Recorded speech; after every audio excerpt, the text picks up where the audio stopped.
Hace más de 80 años, a orillas de este mismo río, una ciudad comenzaba a recibir a cientos de familias provenientes de distintos sectores de la Araucanía.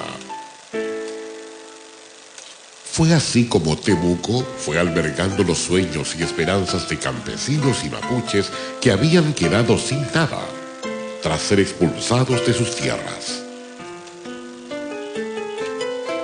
Con los años y la falta de políticas sociales, lo que, sumado a los bajos sueldos y el hacinamiento en que vivían, originó que un grupo de 60 familias se organizaran para tomarse unos terrenos a orillas del río Cautín y la comercializadora agrícola INACO a fines de la década de los 40. En la noche, cuando nosotros andábamos haciendo las tomas y estacando aquí para levantar la rancha, lo llevaron al tiro preso con chiquillos, con toda la comisaría. Vino el curso de carnero y lo llevaron a la comisaría para que dejáramos esto aquí. La intención de la ECA era quedarse ellos con este terreno, a ampliarse para acá. Y nosotros sabíamos que no era así. Vinieron las elecciones de los diputados y senadores y ahí empezamos a agarrar nosotros de los senadores y diputados por intermedio del Partido Socialista. Ellos lucharon por estos terrenos, pues lo dejamos a ellos, ¿no? Hasta que lo consiguieron. Con el terreno en sus manos, empezaron a levantarse una a una las primeras mediaguas.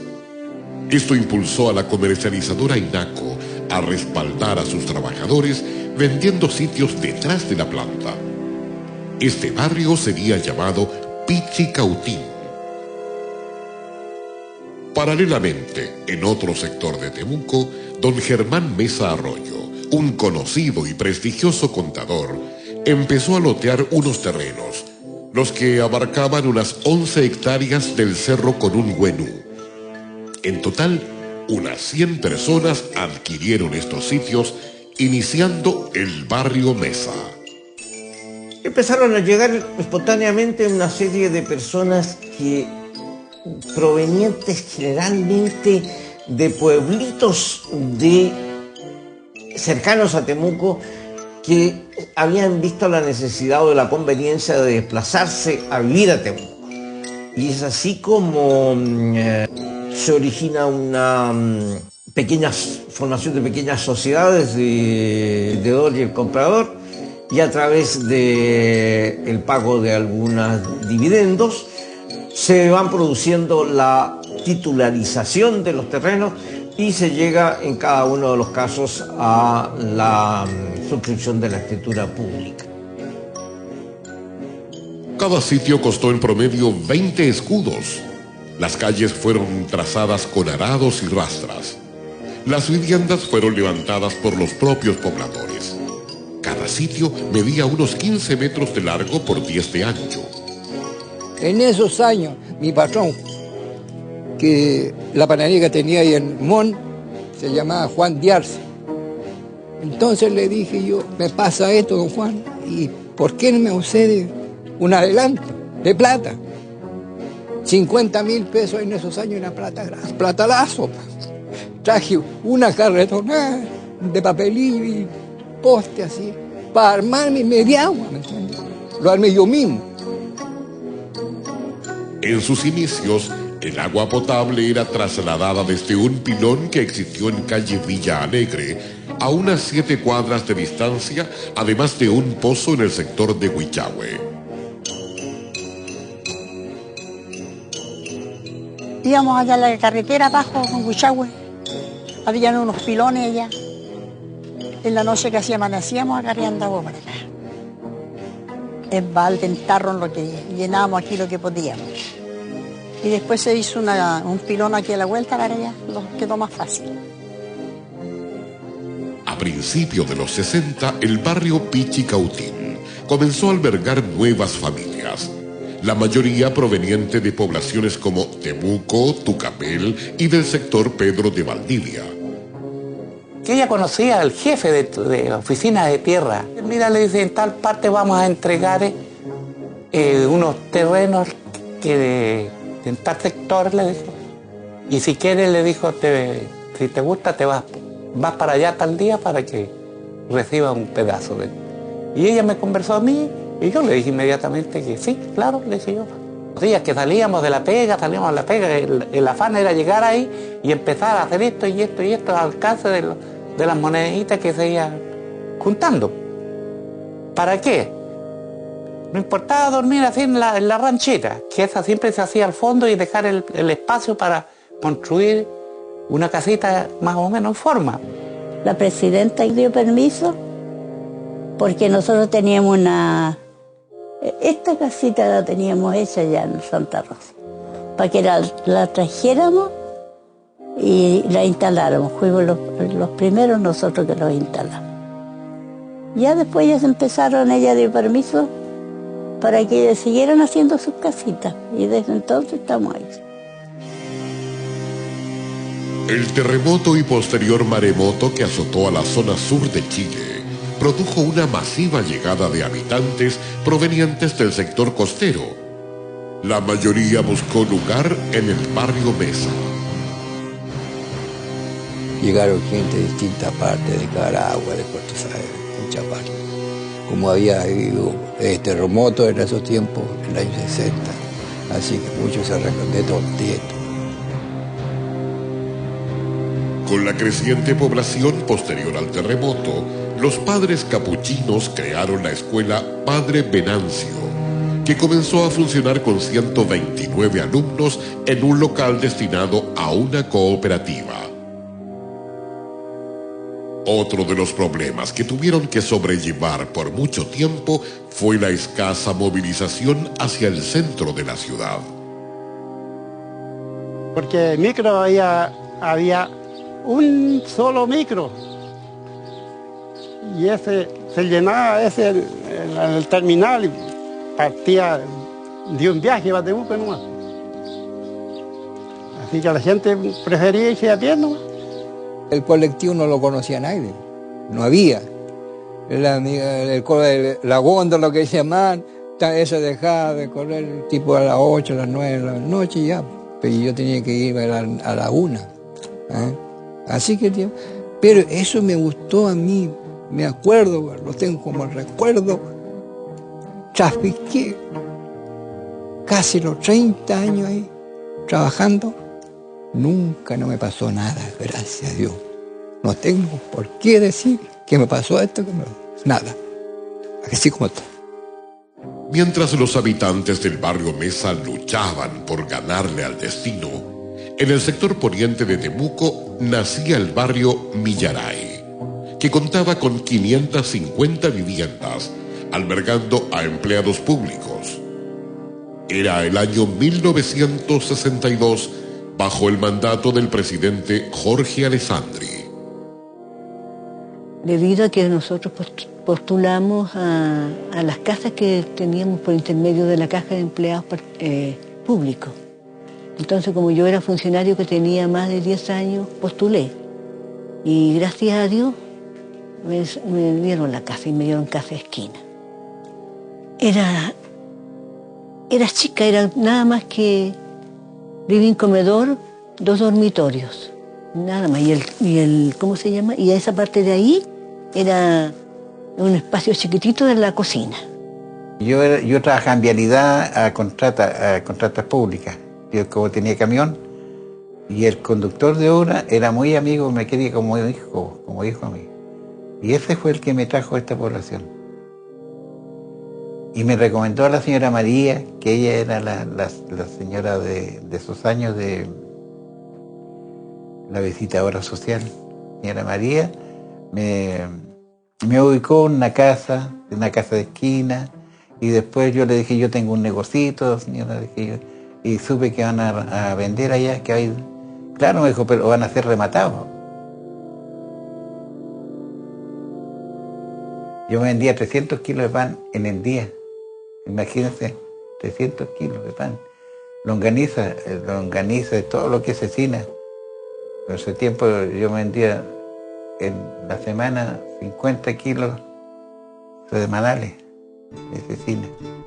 Algo que caracterizó a este sector era la unidad de sus vecinos. Cada domingo se juntaban para disfrutar tardes enteras en los campos a orillas de la población. Árboles muy bonitos. Íbamos a tomar once debajo de los árboles, unos guayes preciosos.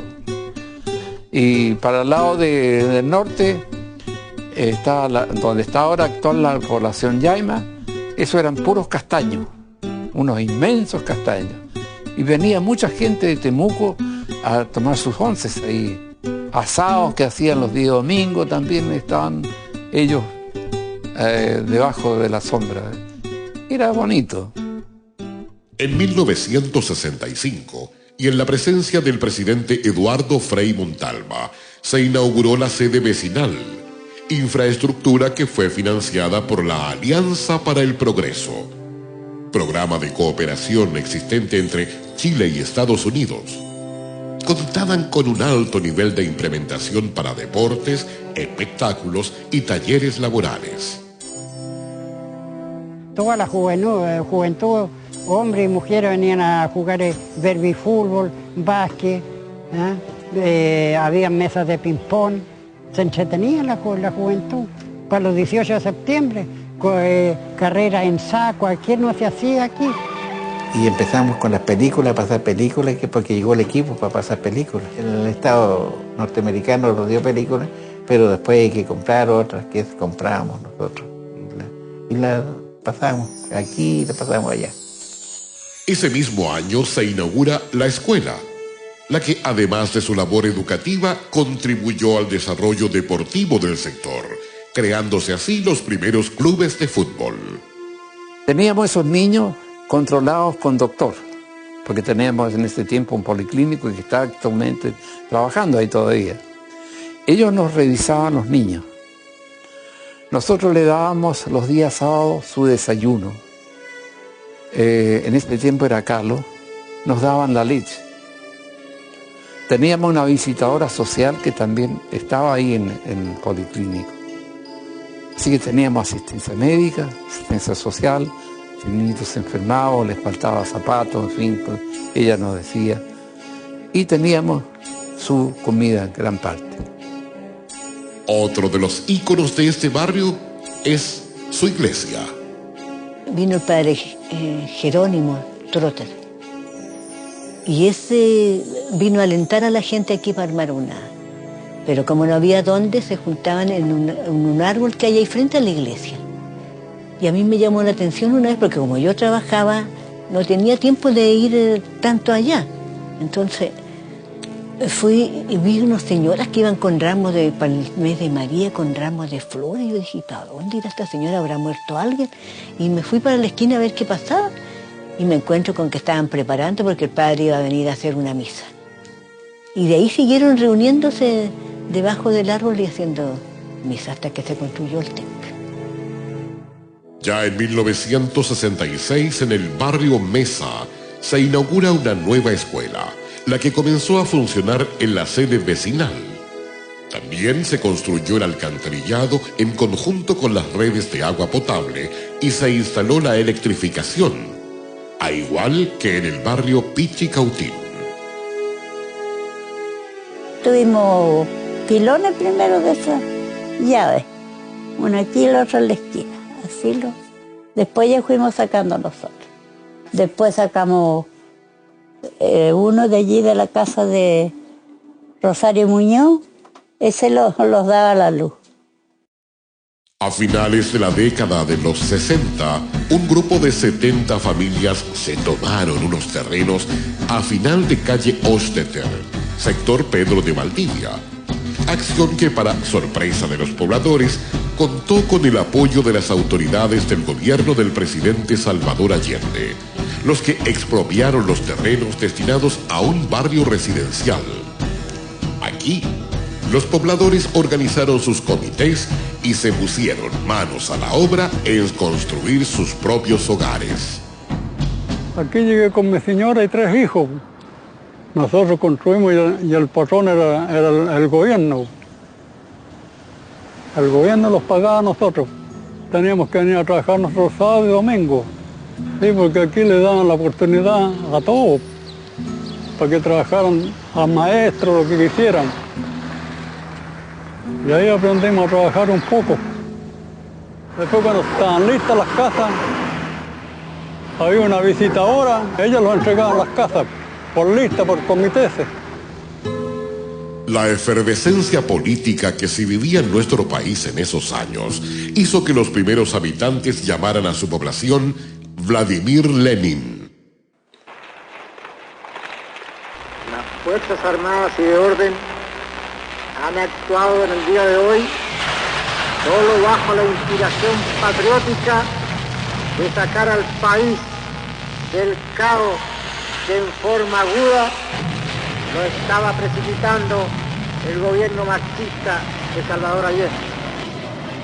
Pasado el 11 de septiembre de 1973, cambió el destino de los pobladores de las distintas tomas, en especial la de Tránsito Norte, ubicada frente al sector Tapiales. A las 7 de la tarde en el verano nosotros tenemos que estar acostados. No lo dejaron salir más, porque estábamos todos resguardados con milicos. No podíamos mirar para afuera, no sabíamos si era de día o de noche. Mirábamos por un huequito porque los tenían todos con miedo, porque les decían que si salíamos los disparaban. Sentíamos los balazos, ¿sí? Sentían cuando ya mataban a alguien. E incluso había una cantarilla ahí donde estábamos nosotros. Habían hartos compañeros escondidos abajo. Queríamos dejarles la comida a nosotros. Y igual lo agarraron, pues lo mataron. ¿Sí?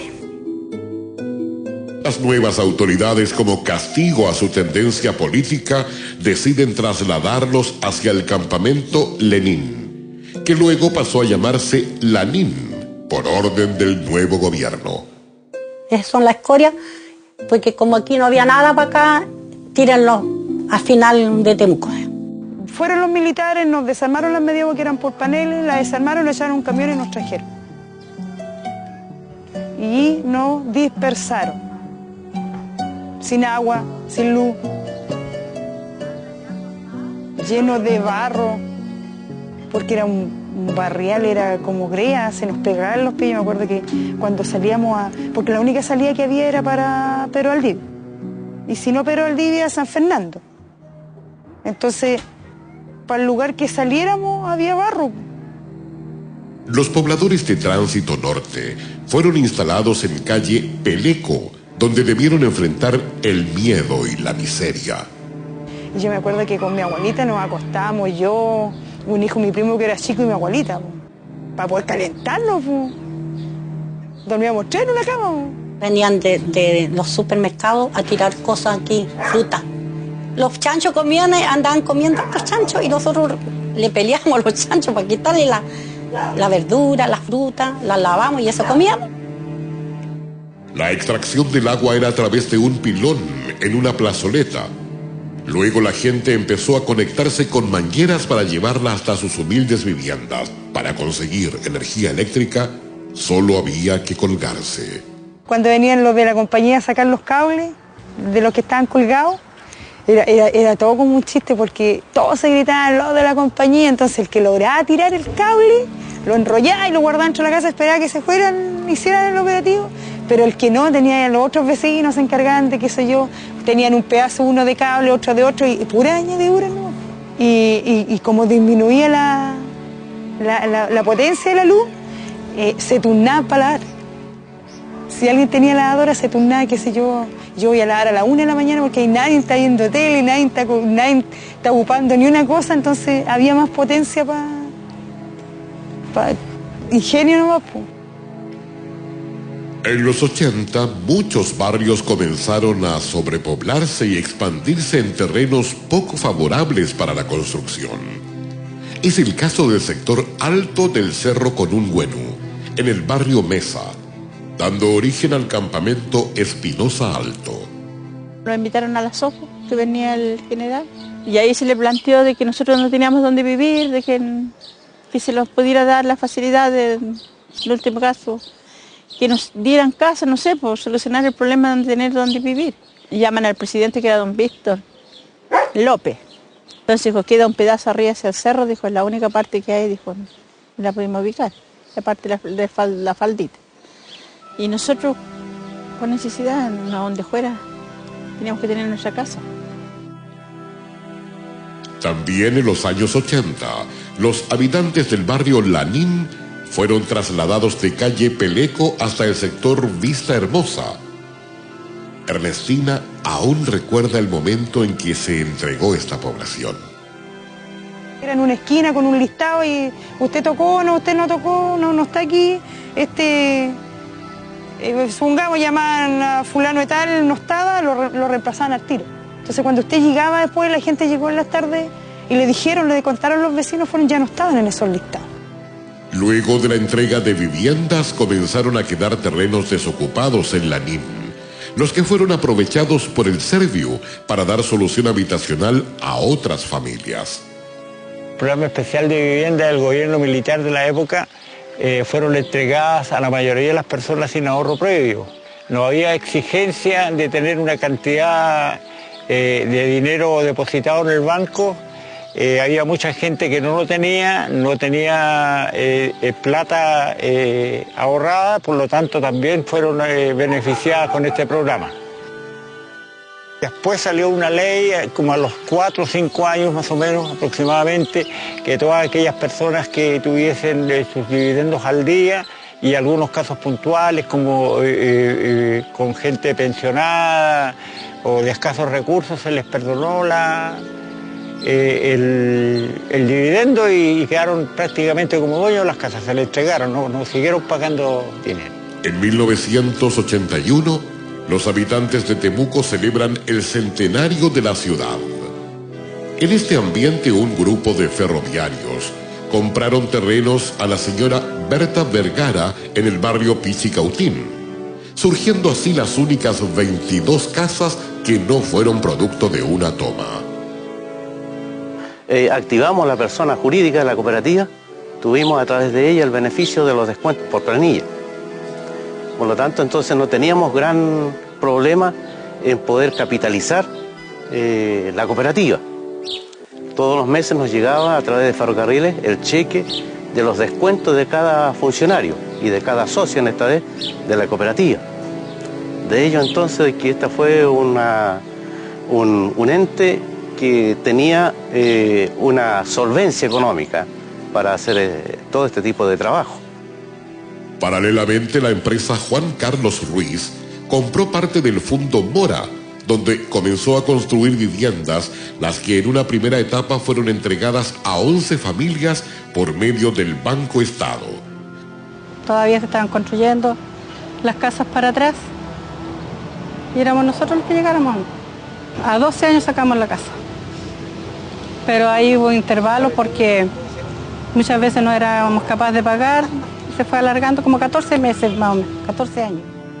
6 meses más tarde fueron beneficiadas las familias que llegaron de los campamentos Pedro Aguirre Cerda, Che Guevara, Nueva Oriente, entre otros.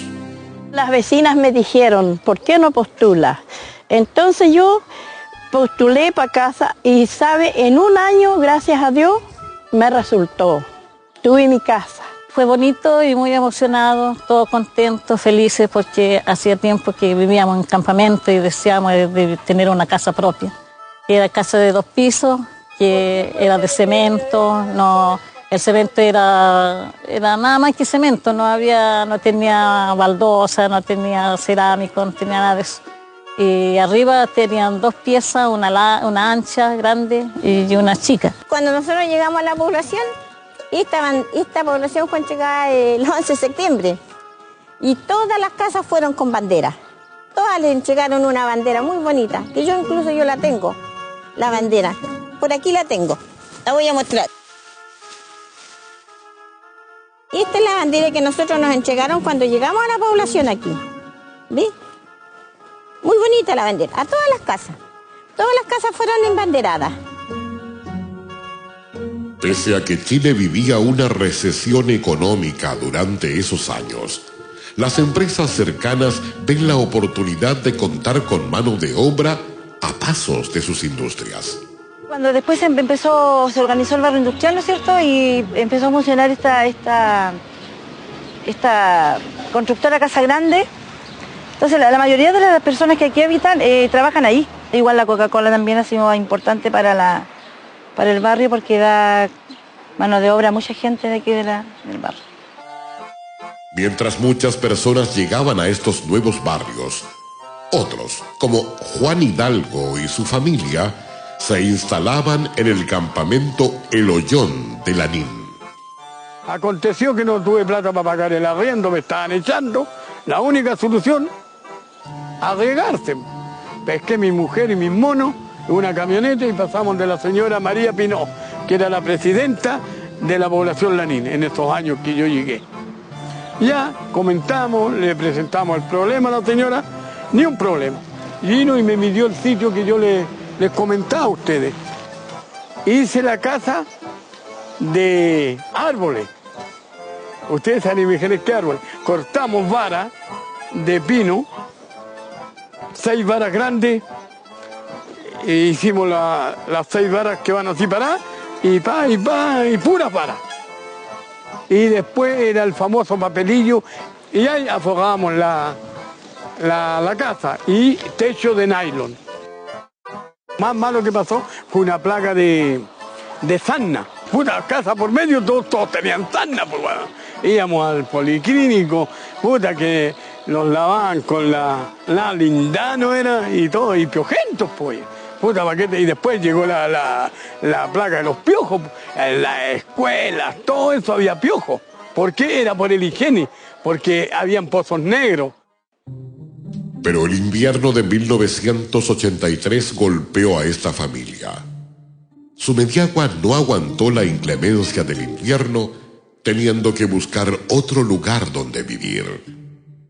Un día X me voló toda la Mediagua y mis cabros quedaron mirando las estrellas en la noche y me dice mi señora, yo no vivo más aquí porque, bueno, le dije yo, habrá que recurrir a las amistades, porque uno también algo tendrá. Partí a la municipalidad, hablo con una persona, jefe de planificación. Entonces el hombre, le conté mi drama y le dije, tengo 6 cabros, todos chicos.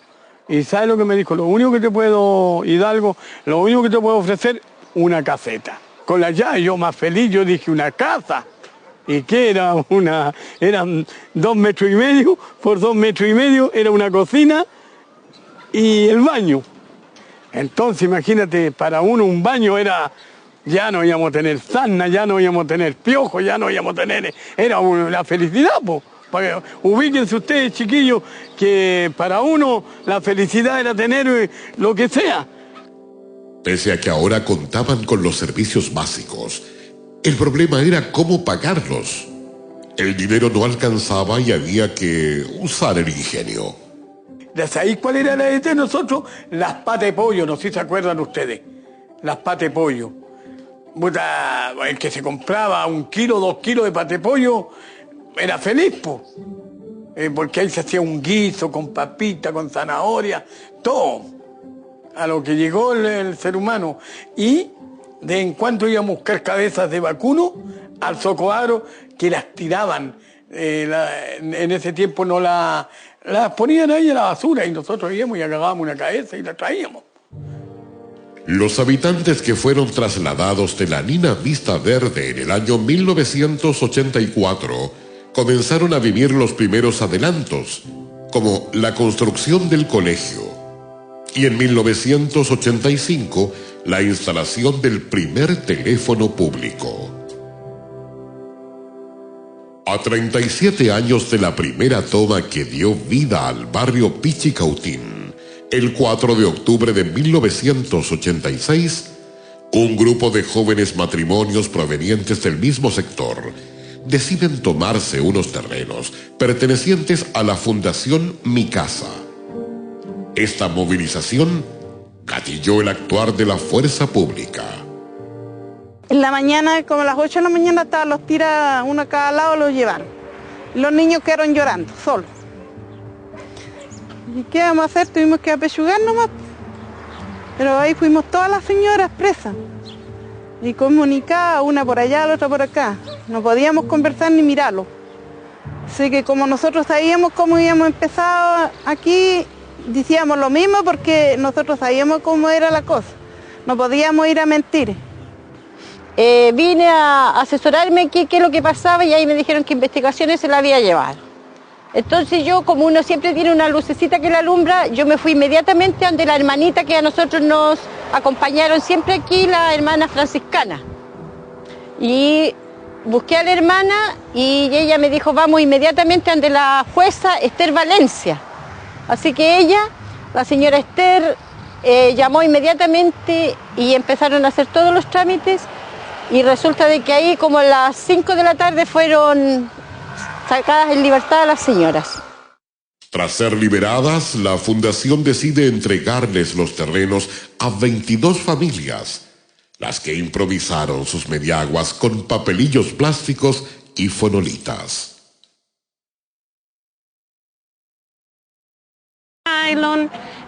Muchos pisos eran de tierra que no teníamos, como pudimos los armamos. Era triste porque había que estar debajo de los arbolitos ahí, lloviera o no lloviera, con viento, con frío, con todo. Así que había que aguantarse nomás, hacer cuero duro para poder tener.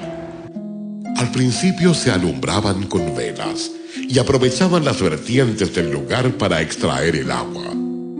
Íbamos a buscar agua a las vertientes en tarro y los bañamos. Y en el verano íbamos a la vertiente a bañarlos. Con el tiempo y cansados de tener que acarrearlas en baldes, deciden movilizarse hasta la municipalidad de Temuco, con más niños que adultos para lograr sensibilizar a las autoridades. Así obtienen el financiamiento para la instalación de pilones. Las condiciones climáticas y la falta de defensas ribereñas hicieron que en más de una ocasión vieran anegadas sus mediaguas. Los niños estaban chicos, nuestros hijos, y sacarlo en la noche, y más, llovía y llovía ese día en la noche, no paraba el agua y teníamos que levantar las cosas y todo. Lo fuimos albergados a la iglesia, allí estuvimos, gracias a las monjitas, al padre Conrado, a la hermana Oliva, a la hermana Lola, todos ellos nos ayudaban a nosotros. Pero, aunque resulte extraño, los escombros que dejó una explosión en calle Carrera sirvió para levantar los terrenos, evitando de esta manera que las aguas del río inundaran sus precarias viviendas.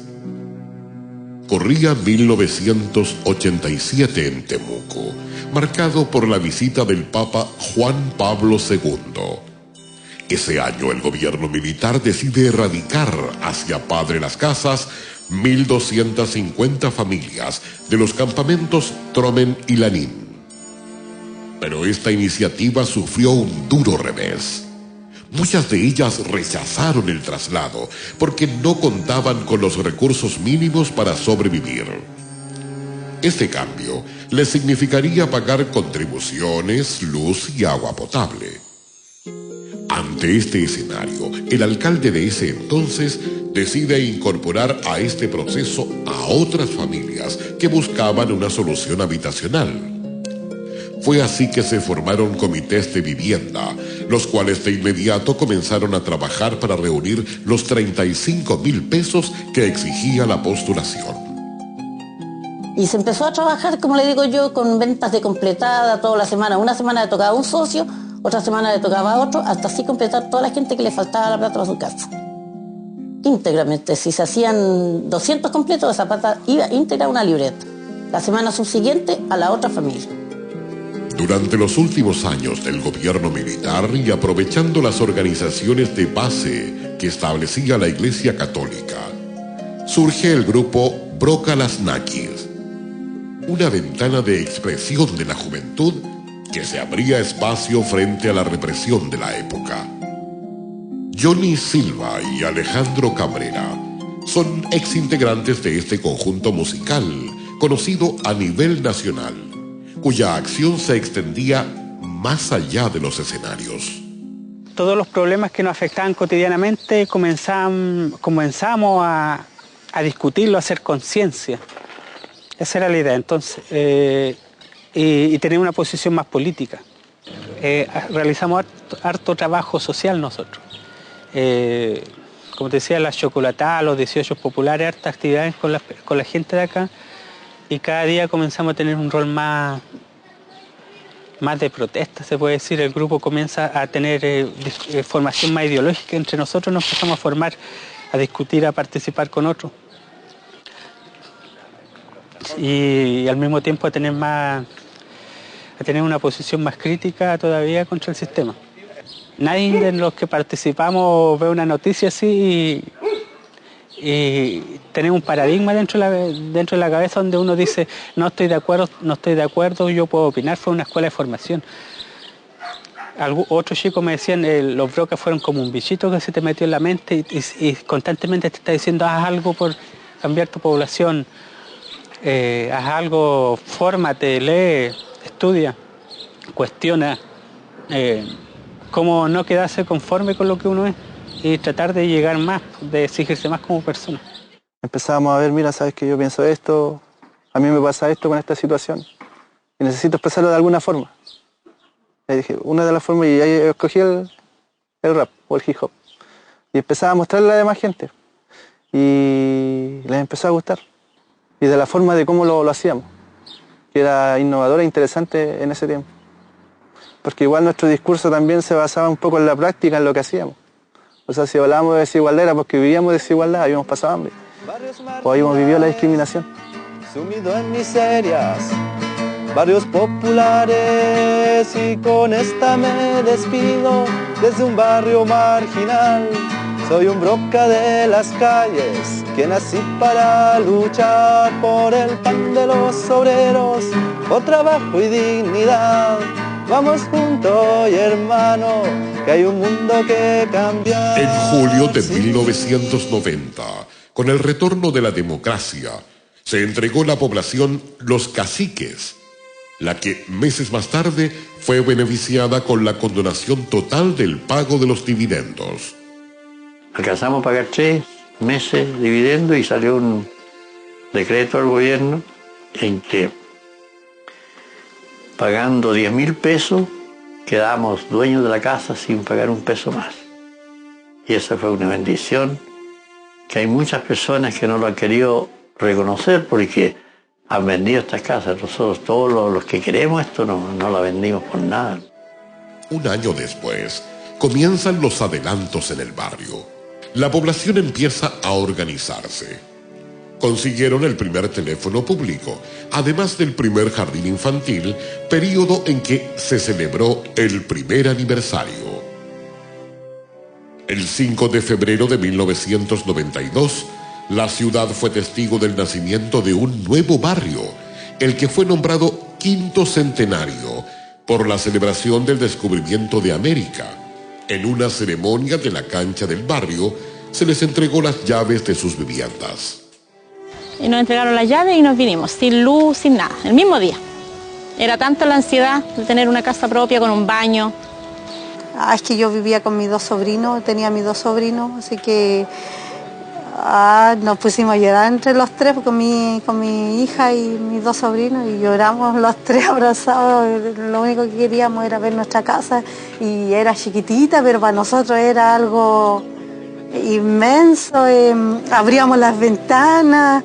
Ya era un castillo, ya era más que un castillo, ya era mi casa, era lo mío, donde ya no iba a mirar más cara a nadie, donde no tenía que pelear por nada. Y yo con la llave pasé al tiro aquí, a ver mi casa. Y nos fuimos al tiro para abajo a mi otra casa y ya empecé a arreglar todas mis cositas. Y contratamos un camión al otro día para que viniera tempranito a dejarlos aquí. O sea, el de no seguir viviendo de allegada, el de que tus hijos no molesten, de que tengan un espacio propio donde ellos hagan y deshagan, porque cuando uno vive de allegada, aunque sea la casa de sus padres, siempre molestan, los niños siempre molestan y uno siempre molesta. Y eso para mí era importante, que mis hijos no molestaran en ninguna parte, de que estuviéramos en un lugar propio, aunque fuera chiquitito, pero era de nosotros. Durante los siguientes años, los barrios como Vista Verde, Quinto Centenario y el sector de Espinosa Alto fueron beneficiados con programas de repactación y condonación de deudas. Y a nosotros de que el que estaba al día con el dividendo de la casa, le dan como un premio de pagar 10.000 pesos para que la casa quedara totalmente dueña de la persona que la adquirió. Y nosotros estábamos al día con los dividendos y mi esposo fue a cancelar 10.000 pesos y de ahí se le entregó luego el documento de los derechos de la casa y después lo pasaba a bienes raíces. No pagamos arriendo porque la plata que íbamos a pagar en arriendo, esa ya la ocupamos para educar a nuestros hijos. Esa es la parte más principal de nosotros, porque ya trabajamos y sabíamos que esa plata ya no le íbamos a pagar mensual, sino que le íbamos a gastar en gastadero para nuestros hijos, para que se educaran y fueran profesionales. También en el mismo periodo, en el sector Espinosa, se instala el alumbrado público y luego el agua potable. Además, en los Caciques y Vista Verde se construyen sedes vecinales. En este último se implementó una multicancha, 3 canchas de rayuela y un jardín infantil para las madres trabajadoras. El barrio Millaray siempre contó con luz, agua y alcantarillado desde sus inicios. Sin embargo, la falta de pavimentación en sus calles era evidente. Esto originó que los vecinos realizaran diferentes actividades y beneficios con el fin de conseguir recursos para lograr este avance. Cuando nosotros llegamos, todavía no estaba pavimentado, nada. Todo lleno de barro, las calles con lagunas de agua. Y aquí en este pasaje éramos puros cabritos chicos, ¿no? Nos reunimos ahí en la sede y decidimos formar un comité, que le llamamos a eso pavimentación participativa. Necesitábamos tener más de 3 millones. Empezamos a trabajar primero, la primera eso fue en las reuniones. Cada reunión tomábamos un café, 500 pesos teníamos que llevar. Entonces tomábamos, ya se hacían cazones rotos y todos comían y tomábamos café. Después ya vimos que con eso no íbamos a llegar nunca, la plata que teníamos que juntar, conseguimos la sede para hacer beneficio. En el primer beneficio nos fue tan bien que ganamos 800.000 pesos. Otro de los barrios que también sufrió con la crudeza de los inviernos fue Quinto Centenario. El problema radicaba en el mal drenaje de los terrenos y de los inapropiados materiales de la construcción de las casas. Con el correr de los años y al no encontrar solución a sus problemas, los vecinos recurrieron al Ministerio de Vivienda en Santiago. Hemos llamado a las autoridades, todas las distintas autoridades que han ido, por los diferentes alcaldes, y nadie los tomaba en cuenta, po. Hasta cuando yo salgo de presidenta, fui a donde don José Luis, el director de Servio, y lo traje a la población y le mostré todo cómo estábamos viviendo, justo fue en invierno, y ahí él como que empezó a creerlo en nosotros y empezó a ayudarlos. Después se integró el ex intendente, que le faltaba poquito para terminar su mandato, don Ricardo Celi. Él nos pidió una audiencia con la subsecretaria de Vivienda. Hicimos un CD con fotos de todos los dramas que teníamos y los presentamos allá en Santiago. Y con eso logramos, en este momento estamos trabajando con 15 familias que van a ser erradicadas de ahí. Y en marzo se supone que está listo el proyecto del estudio terreno y nosotros vamos a saber ahí cuántas casas más hay que erradicar, cuántas casas se van a reponer y cuántas casas vamos a ponerle radiel, porque el objetivo es ese, de que las casas tengan un buen piso para poder que no se pudra la madera, porque así como estamos en pollo no sirve. Uno de los íconos del barrio Los Caciques es la feria del sector. Su gestor fue Héctor Santana. Sus ganas de ver un futuro mejor para sus vecinos lo llevó a hipotecar su propia casa para entregarle dinero a sus vecinos y así adquirir mercadería para venderla. Y siempre él decía, ¿por qué las mujeres tienen que venir con su canastito de verdura de allá, del centro, invierno y verano? Entonces un día estábamos conversando aquí y me dice, ¿sabes qué me gustaría hacer un proyecto ahora que yo tengo todo el tiempo del mundo? Formar hartas mujeres y formar una feria. ¿Por qué no se puede hacer una feria si hay un terreno desocupado? Y así partió la idea. Y empezamos a encuestar gente, a buscar gente de la que estaba en la calle trabajando, que era de nuestros caciques, y se les agrupó. Se hizo una agrupación de mujeres que vendían pollitos en la calle, mujeres que vendían pescado en la calle, mujeres que vendían en el canasto ahí en Callemón. Y esa gente hoy día tiene su feria, porque se luchó, primero partimos con 45 personas. Como yo tenía mi casa grande, yo hice la avalúo de mi casa y pedimos 14 millones de pesos en el Banco del Desarrollo. Con el sueldo de mi marido, el sueldo mío, la hipoteca de la casa, para repartirle a esa gente para que compre mercadería.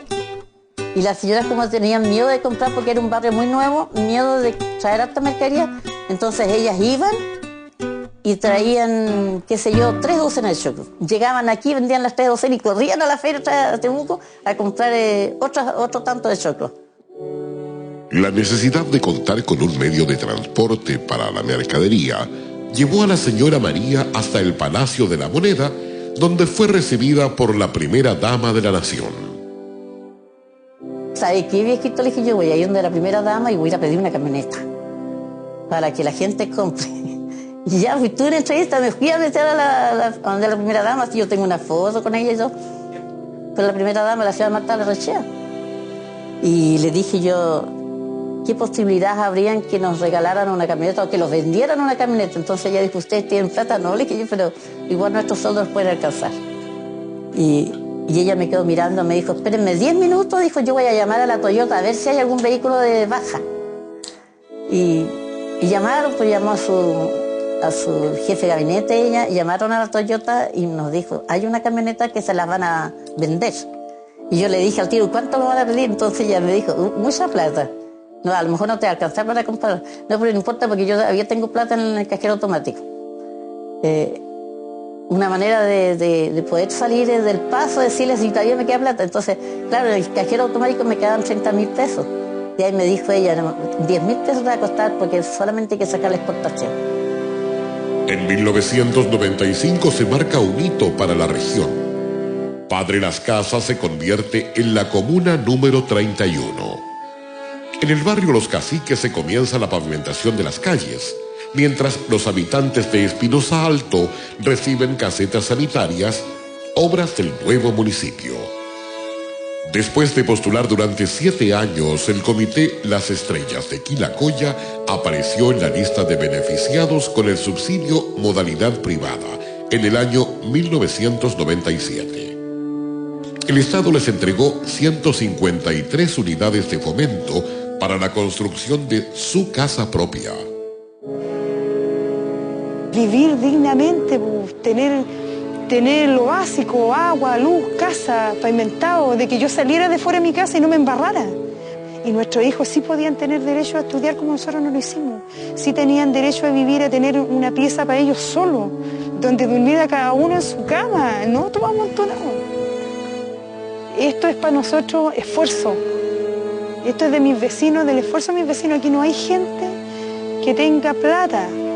Aquí hay mucho esfuerzo, pasaron muchas necesidades por juntar su plata, nos creyeron. Para don Juan, el dinero podía faltar, la casa podía ser chica, pero sus sueños eran grandes y no se cansó hasta hacerlos realidad. El esfuerzo, trabajo y la unión familiar fueron la mezcla perfecta para cumplirlos. Mi idea fue siempre hacer una casa cómoda, como a nosotros me gustaba a mí, y yo se lo inculqué a los hijos. Entonces mis hijos fueron creciendo. Ya mis hijos ya no tenían 7 años, ya tenían 12 años, 14 años, y empezamos a hacer esta casa que ustedes están enfocando ahora, con todo el trabajo de mi hijo.